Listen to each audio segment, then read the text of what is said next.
Welcome back to our lecture series on the subject Material Science and Metallurgy. In today's lecture, we talk about aluminium and its alloys.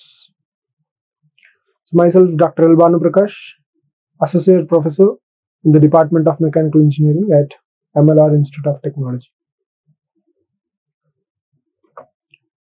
So this is an overview of today's presentation.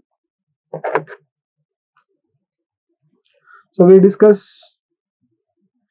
why aluminium in the engineering applications, what are the key features that aluminium possesses, then the alloying philosophy with respect to the aluminium,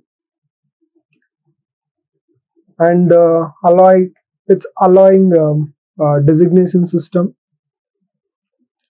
and which are heat treatable, any heat treatment possibilities are there, we discuss about it. Then we talk about the microstructure of the materials, then its properties, and finally we discuss about the applications. So why aluminium? What are the fundamental advantages that this beautiful material aluminium offers for us? So first thing is it's a low density. As we are aware, it is having very low density aluminium at 2.7 gram per centimeter cube.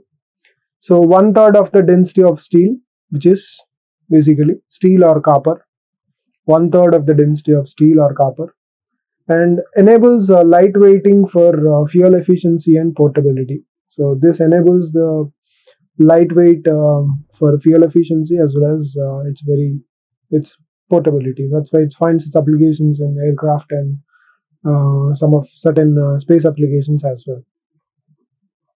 Then it is naturally corrosion resistant, so which forms a thin and adherent self-healing alumina, that is aluminum oxide layer. Basically it is very thin and adherent and self-healing oxide layer that basically protects the underlying material. So it protects from seawater or its harsh environments. So it is basically a natural corrosion resistant. This is another key feature of this material. Then it's a high electrical and thermal conductivity. So aluminum is known for very good electrical conductivity as well as thermal conductivity. So it is almost like 62% ISEA, that is International Annual Copper Standard. So 62% is being used. It finds its applications in power transmission lines and heat exchangers. So in India, we use it for power transmission lines from the hydro power plants to your domestic houses. So it is basically aluminum is being used because of its high electrical conductivity, and because of its good thermal conductivity, it finds its applications in heat exchangers.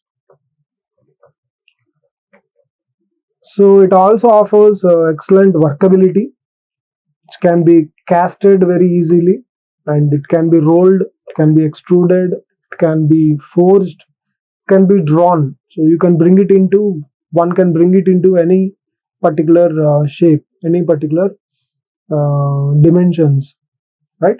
With relative ease of working. So it offers basically excellent workability. It is fully recyclable.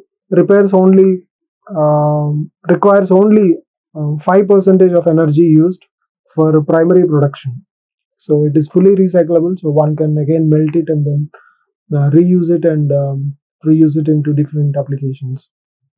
Only 5% of energy is being used in primary production, one can say that. So no property degradation is observed here. So these are the fundamental advantages that we have with aluminum, and because of these reasons, aluminum is being extensively used in majority of engineering applications.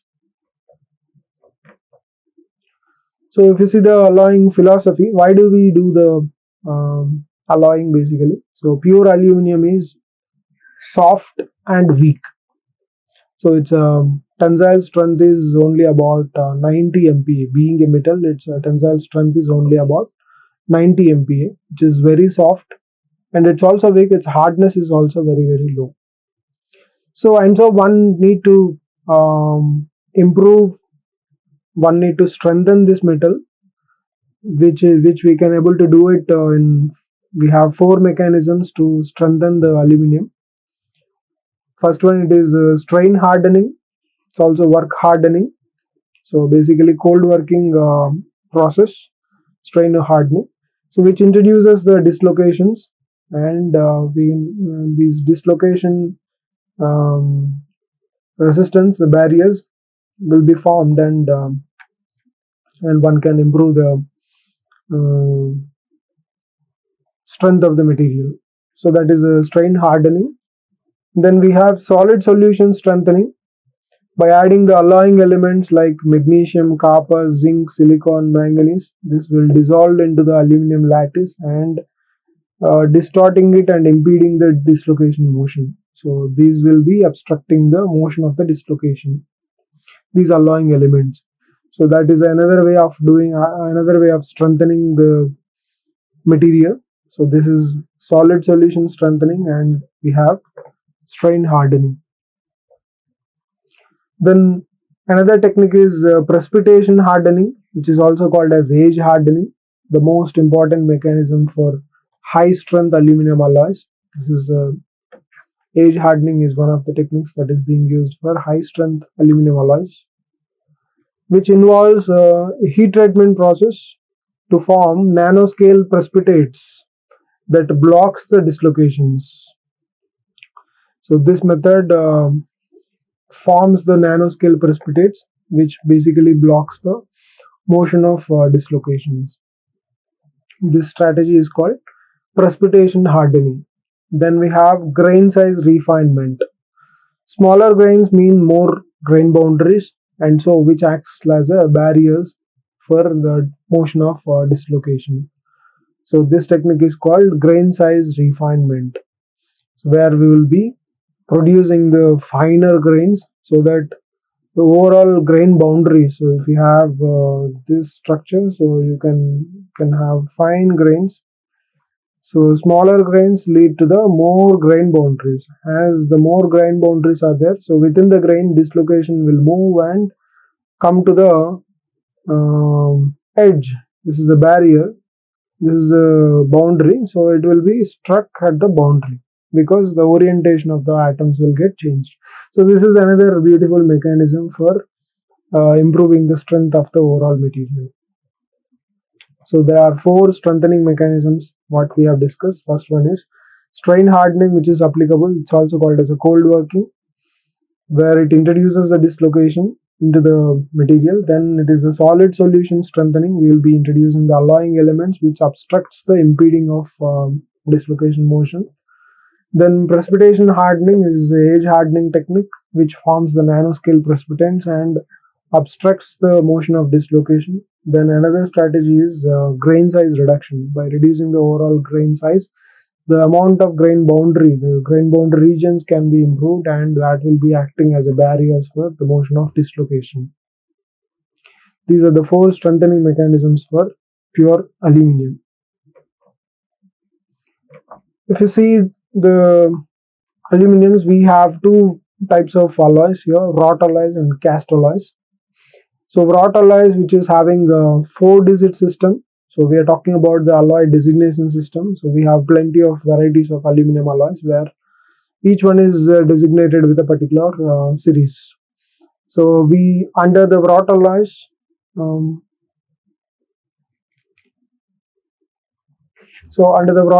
it's having a 4-digit system. So this is starting with the 1 series, that is having the pure aluminium. Basically 99.99% is being the aluminium, which is, for example, 1050 and 1100 is the series, which is a pure aluminium. So pure aluminium, it is known for having the excellent corrosion resistance. Then it's a good thermal electrical conductivity and very good formability, and because it's having good workability as well. Then we have the next alloying element that is coming is a copper. aluminum and copper is aluminum copper alloys, and often magnesium is also added into it. And this is basically two series. It starts from the two.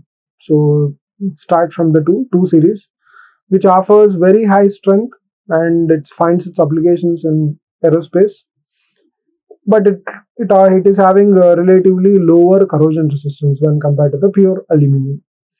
Then manganese is being added as an alloying element. So aluminum manganese series is started with a 3. It is also wrought alloy, so 4-digit system starts with the 3 aluminum manganese. It is having moderate strength and excellent workability. So there is a trade-off between strength and the workability here. The addition of manganese. It is used in beverage cans and cooking utensils. So we have tin cans or aluminum cans for storing oils and certain beverages, and certain cooking utensils also being used. So that is basically aluminum manganese alloys. Cooking utensils, we use aluminum utensils. So that is coming from aluminum manganese alloys. It starts with a 3 series. So that is 3003 is one of the example. Then we have 4 series that is coming from silicon, aluminum silicon alloy system, that is called as a 4 series. 4043, which is having very low melting point, which is used primarily for brazing and welding applications, welding filler wire. Then we have magnesium aluminum, magnesium as alloying element in the aluminum. So that's having the series 5 series, which is, for example, 5052 and 5083 is commercially being used, which offers excellent corrosion resistance, which finds especially it's being used in marine environments. It can be work hardened, cold hardened. Then we have magnesium along with the silicon also, it is being added. So this series is 6 series, aluminum, magnesium and silicon. It is having very good formability, weldability, and its medium strength. So balanced properties can be observed here. So can be precipitation hardened also, this material. So which is also called as extrusion alloys. These are extrusion alloys. Then we have 7 series that is coming from the zinc, aluminum zinc alloy, that is 7 series. In addition to that, traces of magnesium and copper are also being added into it. For example, it is 7075 is a classic example. It is having high strength. This is basically high strength aluminum alloy. It finds its applications in aerospace. High performance sports equipment is being manufactured out of this aluminum zinc alloys. Then we have cast alloys. These are all the wrought alloys. So all wrought alloys are being having the 4-digit system. So 1 to 7 series. 1 to 7. So depending on each alloying element, so a particular designation series is being given. So these are wrought alloys. Then we have the cast alloys. So cast alloys are designated with a 3-digit series plus a decimal system is also being there.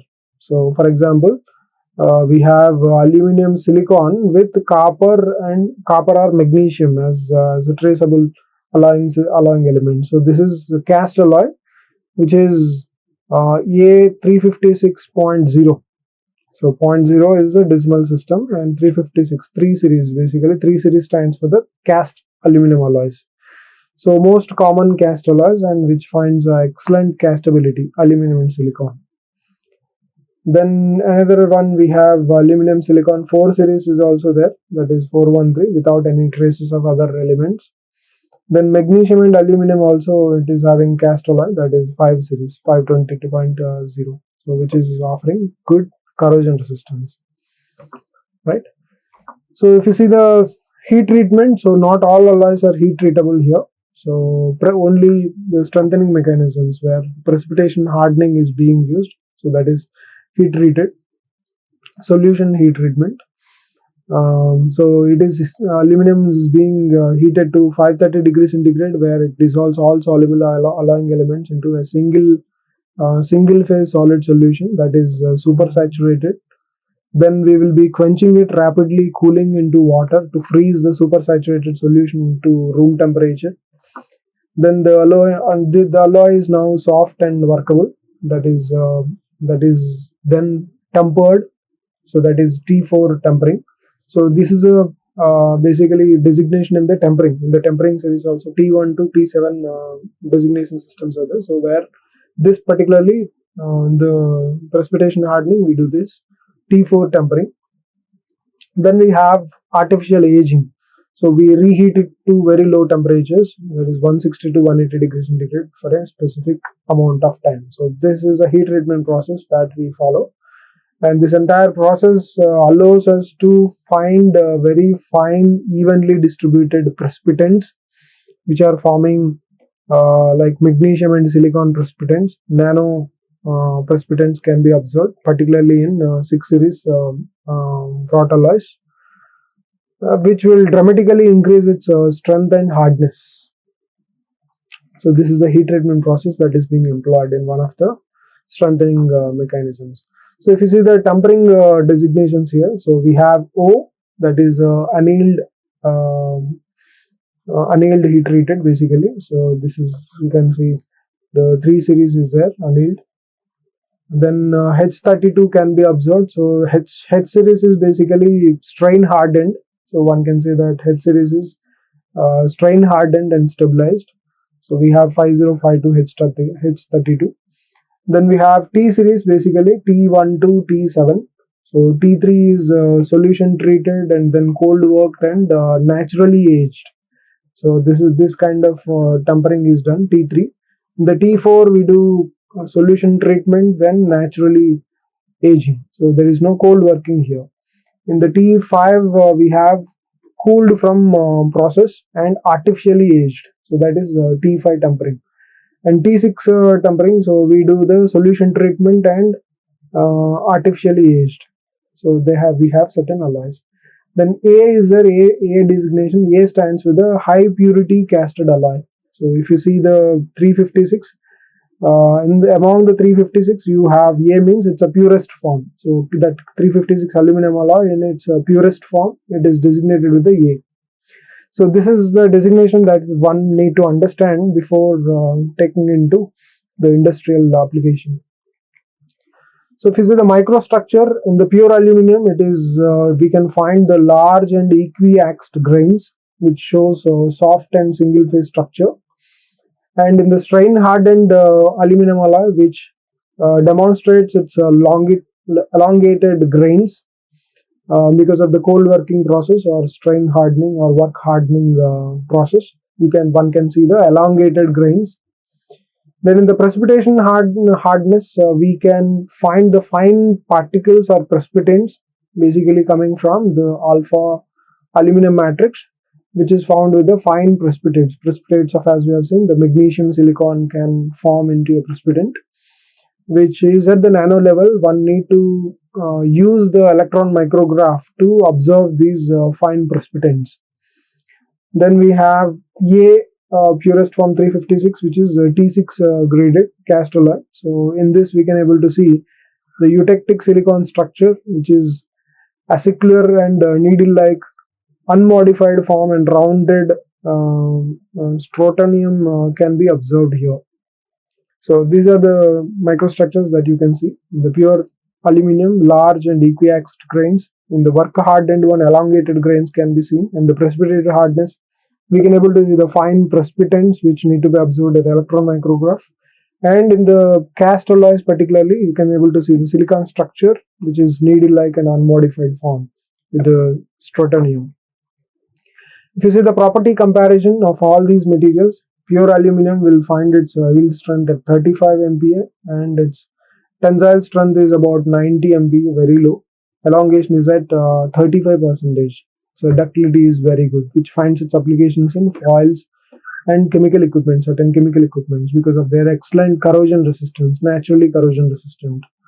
Then Work hardened series or strain hardened H series. You have wrought alloy series 3 and series 5. If you see, the tensile strength is good at 5 series, which is pretty good, and elongation is also very good when compared to the 3 series. Its yield strength is also very good. It finds its applications in marine hardware and fuel tanks, whereas this one cooking pans and siding, that is a manganese. The aluminum with the manganese is being used with the cooking pans and certain beverage cans. And in the 6 series, we have the 6 series and the tempered T6 series. It is getting significantly higher tensile strength at 310, which is also holding good elongation, 12%, which finds its applications in extrusions and truck frames and boat docks can be in those applications it will be used. And T3 tempered one, which is significantly good, just offering very good yield strength as well as the tensile strength, almost up to 470 MPa with 10% elongation. Finds its applications in aircraft skinning and structures. And similarly, the 7 series T6 is also offering very good, significantly higher 570 MPa. So almost pure aluminium from 90 MPa to 570 MPa is getting improved. And elongation is pretty good at 11, and yield strength is also, it is very good, almost like 400 times. It is almost like more than 200, or close to 200, 220 times more MPa can be absorbed here, almost close to 20 times more MPa can be absorbed. So it finds its applications in aerospace applications again. So A series is there, cast alloys, which is decent, 260 MPa, but elongation is significantly low. It finds its applications in automotive wheeling. As we have discussed aerospace, we have the structural applications, skinning, aircraft skinning and aircraft structures. We use this. In the marine applications, we use the work hardened materials for hulls and structures and certain fitting applications.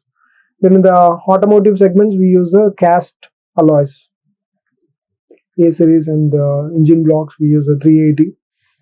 Then we also use the wrought alloys 6 series for the body panels.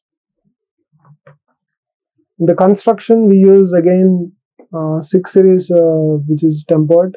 We'll be using it for window frames and roofs. Consumer goods, we use like aluminum, like commercial kitchen applications. We use it 3 series with the manganese as a long element, and 5 series also in the electronic cases. So if you summarize, so pure aluminum is weak. We have discussed pure aluminum is weak, but it is versatile because of its excellent corrosion resistance and other properties.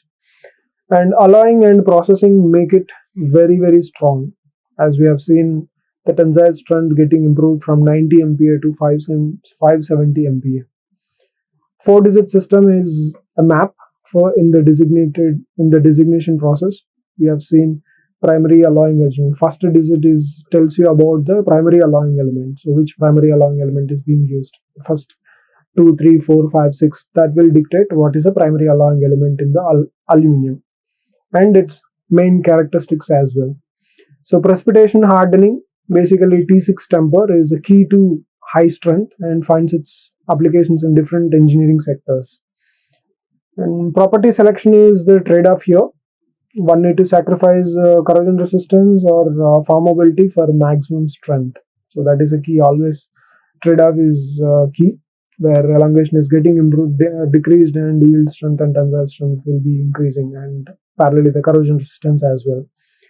So always consider the environment to prevent the galvanic and pitting corrosion. So these are some of the references that I have used for making this content, Callister and other textbooks. The question to ponder to the audiences, questions for you. Aluminum oxide layer, that is Al2O3, is highly protective, yet we can weld and we can braze the metal successfully. How is this seeming contradiction overcome in practice? It is oxide layer, but we can able to weld it and braze it this particular metal successfully. So how does this contradiction overcomes in practice? So this is a question for you to ponder. The hint is given. So think about the properties of oxide layer and how it is achieved its properties. So the answer lies there. So you can reply your responses in the chat. So thank you everyone for joining, and we will meet with the next lecture in our material science and metallurgy subject. Thank you.